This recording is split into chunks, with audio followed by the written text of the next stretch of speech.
રાજકોટ જિલ્લાના સુપેડી ગામે આવેલા મુરલી મનોહર મંદિરના પૂજારી વિવાદમાં આજે મોટો અને નાટકીય વળાંક આવ્યો છે। પૂજારીને તેમનો ન્યાયિક હક અને ગાદી પુનઃ અપાવવા સમસ્ત રામાનંદી સાધુ સમાજ આજે મેદાને ઉતર્યો હતો। મંદિરમાં સમાધાન થઈ ગયું હોવાનું લાગી રહ્યું હતું, ત્યાં જ પોલીસે મહંતને પોતાની સાથે લઈ જતા સાધુ સમાજમાં ભારે રોષ જોવા મળી રહ્યો છે। સુપેડીના શ્રી મુરલી મનોહર મંદિરમાં ગ્રામજનોના ઉગ્ર વિરોધ બાદ પૂજારીએ મંદિર છોડવાની ફરજ પડી હતી। જો કે આજે સમસ્ત રામાનંદી સાધુ સમાજ મહંત શ્રી રવિદાસ બાપુના સમર્થનમાં એકજૂથ થયો હતો। વિશાળ જનમેદની સાથે સમાજના આગેવાનો અને સંતો મહંતો પૂજારીને પ્રસ્થાપિત કરવા માટે મંદિરે પહોંચ્યા હતા। શરૂઆતમાં માહોલ સકારાત્મક જોવા મળ્યો હતો અને બંને પક્ષો વચ્ચે સમાધાન થઈ ગયું હોવાનો માહોલ સર્જાયો હતો। માહોલ શાંત જણાતા રામાનંદી સાધુ સમાજના મહિલા આગેવાને વિવાદનો સુખદ અંત આવ્યો હોવાનો સંતોષ વ્યક્ત કર્યો હતો।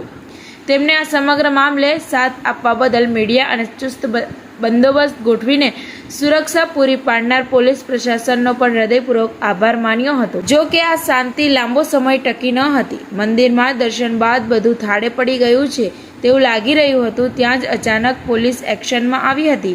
પોલીસે મહંતને ત્યાંથી પોતાની સાથે લઈ જતા આખો માહોલ ગરમાયો હતો।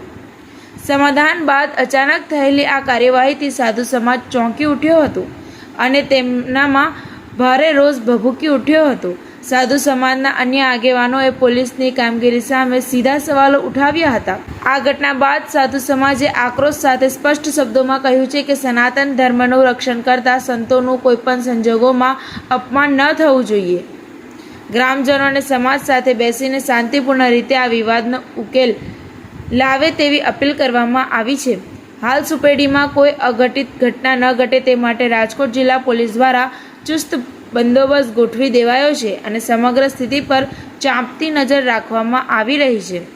ટીવી 18 ન્યૂઝ નેટવર્ક સાથે રિપોર્ટર ફિરોઝ જુનેજા, ધોરાજી।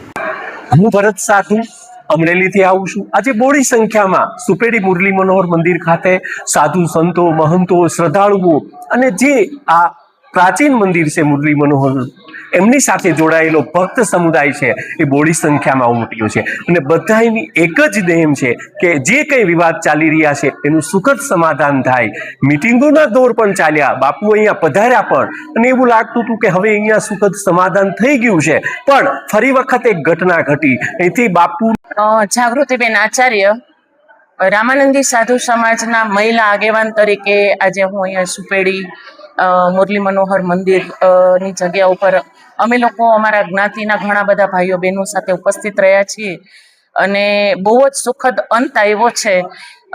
કદાચ કહી શકાય એવી કે આ નાની એવી ધર્મની લડાઈ હતી, હે ને। એની સાથે અમારા જે મીડિયાના ભાઈઓ છે એની સાથે આ તમામ ચેનલોનો હું ખૂબ ખૂબ આભાર માનું છું કે મીડિયા અમારી સાથે રહી, અમારી સાથે જે પોલીસનો બંદોબસ્ત બહુ સરસ એ લોકોએ અમને સેવા આપી અને એના ફેમિલીના લોકો સાથે અમે જ્ઞાતિના ભાઈઓ અને બહેનો હાજર રહ્યા। ખૂબ સુંદર અંત, ખૂબ સરસ સુખદ, હે ને, જેની અમે રામાનંદી સાધુ સમાજ રાહ જોતા હતા।